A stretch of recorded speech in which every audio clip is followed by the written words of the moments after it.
हरिओम प्रिय दर्शकों, यदि आपकी कर्क राशि या कर्क लग्न है तो ये वीडियो आपके लिए। और इस वीडियो में हम समझने वाले हैं कि भैया आपके किस्मत का ताला खुलने वाला है, अब आपके जीवन में बहुत कुछ बदलाव होने वाला है। आपके जीवन में अब वो समय आ चुका है, बहुत लंबे समय के लिए नहीं, थोड़े समय के लिए ही, परंतु यदि आपसे लाभ लेते बनता है तो आप लाभ ले सकते हैं। क्यों, कहां, कैसे लाभ आपको मिल सकता है, ये भी समझेंगे, जानेंगे। क्यों आपके भाग्य का जो सितारा है वो चमक सकता है, ये समझ लेते हैं। प्रिय दर्शकों, 15 मार्च 2026 को एक बड़ी महत्वपूर्ण स्थिति बनने जा रही है नक्षत्रों की। वो स्थिति यह है कि शुक्र का अब अपना नक्षत्र परिवर्तन होगा, वो भी उस नक्षत्र पर जहां पर शुक्र बहुत कुछ फल दिया करते हैं। वो नक्षत्र है रेवती नक्षत्र। रेवती नक्षत्र में अब शुक्र आने वाले, और शुक्र का रेवती नक्षत्र में गोचर काल अपने आप में बड़ा महत्वपूर्ण माना जाता है। इस नक्षत्र के बारे में थोड़ा आप जब समझेंगे तो आपको पता चलेगा क्यों महत्वपूर्ण। आइए समझते हैं इस नक्षत्र के बारे में। ये नक्षत्र के जो देवता है ये है पूखा, ये उष्णा भी कहते हैं, वैसे मुख्य रूप से पूखा कहा जाता है। तो पूखा देवता है इसके, और इस नक्षत्र के जो देवता हैं वो सुरक्षा प्रदान करते हैं। वो ऐसे देवता हैं जो कि आपके जीवन में जो बाधाएं हैं उन्हें दूर करते हैं, तो सुरक्षा प्रदान करने वाले, बाधाओं को दूर करने वाले। और ये नक्षत्र भी ऐसा है जो कि यात्रा, सुरक्षा, मार्गदर्शन, बुद्धिमता, वृद्धि, जीवन में वो प्रभाव लाते हैं जो कि व्यक्ति दिन दुगुना और रात चौगुना बढ़ता है।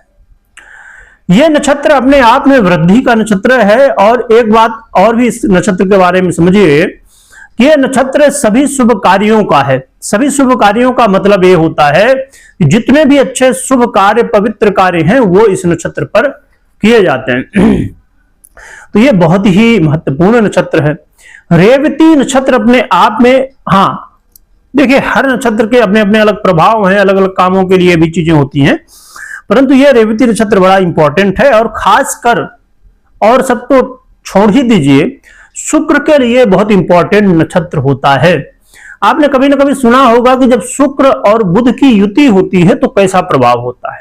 आपने सुना ही होगा, संभवतः नहीं सुना है तो इसे सुनिएगा, समझिएगा कि अपने आप में ज्योतिष में शुक्र और बुध की युति क्या महत्व रखती है। तो भले इनकी युति वैसे रूप में हुई थी, फिर होगी आगे चल के, परंतु यहां पर नक्षत्र वाइज हो रही है, इनके नक्षत्र में ही शुक्र आ रहे हैं, तो ये बड़ी इंपॉर्टेंट बात है। अब समझते हैं, देखिए, जो कि बुध जो है तो आपके लिए बहुत कारक ग्रह नहीं माने जाते, परंतु शुक्र का बड़ा महत्व है। शुक्र का इसलिए महत्व है, कारक ग्रह भले ये भी नहीं है, पर इनका महत्व इसलिए बढ़ जाता है क्योंकि ये आपके सुखों के और आपके फाइनेंस का, ये दोनों का आधिपत्य रखते हैं। समझते हैं क्या प्रभाव होगा इस समय आपके जीवन में। समझिए, जैसे मैंने पहले कहा कि भाग्य उदय होने वाला है, भाग्य उदय का समय आने वाला है, और ये जो समय है, इस समय आपके ऊपर भगवान की कृपा होगी। इस समय आपको लगेगा कि अरे भगवान की सेवा करते हैं, चलो कुछ मंत्र जपते हैं, कुछ पूजा करते हैं, चलो मंदिर में दर्शन कर लेते हैं। घूमने का भी मन करेगा ना, परंतु कहां घूमेंगे, भगवान के कोई मंदिर में दर्शन करने के लिए, भगवान की कृपा प्राप्त करने के लिए। तो ये जो इस समय आपका मन है ना, ये भगवान की सेवा पर जाएगा, और जब भगवान की सेवा करेगा तो जब भगवान की कृपा हो जाए तो फिर सब कुछ कल्याण ही कल्याण है। तो ये बहुत अच्छी बात है। और रही बात, जैसे मैंने कहा कि भाग्य उदय होगा, जब भाग्य उदय होगा तो सीधी सी बात है कि जीवन में सब कुछ अच्छा ही है, कल्याणमय ही है। इसके अलावा जैसे मैंने बताया आपको कि ये जो महत्वपूर्ण समय है ये बहुत कुछ लाभ भी देता है, तो आपको लाभ भी देगा। यदि आपको फाइनेंशियली प्रॉब्लम है तो समझिए कि इसका सलूशन ये जो है तो शुक्र का नक्षत्र गोचर काल निकाल सकता है।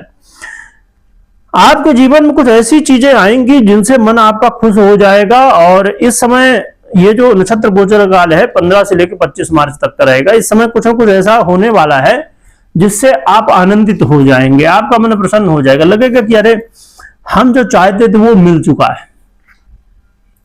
अब इससे बड़ी क्या बात हो सकती है। जब आप कहते हैं ना, हम कहते हैं कि भाई मन जो है तो बहुत व्यथित है, मन बहुत परेशान है, सुख शांति मिल जाए थोड़ा तो यहाँ सुख भी मिलने वाला है, क्योंकि सुख आपके जो सुख है उसका ही आधिपत्य रखने वाले शुक्र हैं। और शांति भी मिलेगी, क्योंकि जब भाग्य उदय होगा और फाइनेंशियली भी चीजें अच्छी होंगी और भगवान की कृपा होगी तो सुख शांति तो मिलने वाली। तो बुध का यह नक्षत्र परिवर्तन बड़ा महत्वपूर्ण और लाभदायक है। देखिए, मैंने जैसे बताया कि यहाँ बुध आपके लिए कोई कारक नहीं बनते और शुक्र भी बहुत कारक नहीं है, पर शुक्र की स्थिति थोड़ी ज्यादा आपके लिए महत्वपूर्ण हो जाते। परंतु यहां पर यह समझिए कि कहां पर ध्यान रखना है। कई बार लाभ तो होगा परंतु व्यय भी थोड़ा हो सकता है, और यहां पर ये तृतीय का आधिपत्य रखते हैं। और एक चीज समझिए, छोटे रूप में समझ लीजिए कि बुध एक वो बच्चा है जो 12 से 18 साल का है, और शुक्र है भावनाएं। तो बुध जो बुद्धि है, बुध की बुद्धि है और शुक्र की भावनाएं हैं। तो बुद्धि में भावना का जब प्रभाव आ जाता है तो व्यक्ति निर्णय लेने में गड़बड़ कर देता है, या तो जल्दबाजी में निर्णय ले लेता है या भावना में बह के निर्णय ले लेता है, वहीं पर गड़बड़ हो जाती है।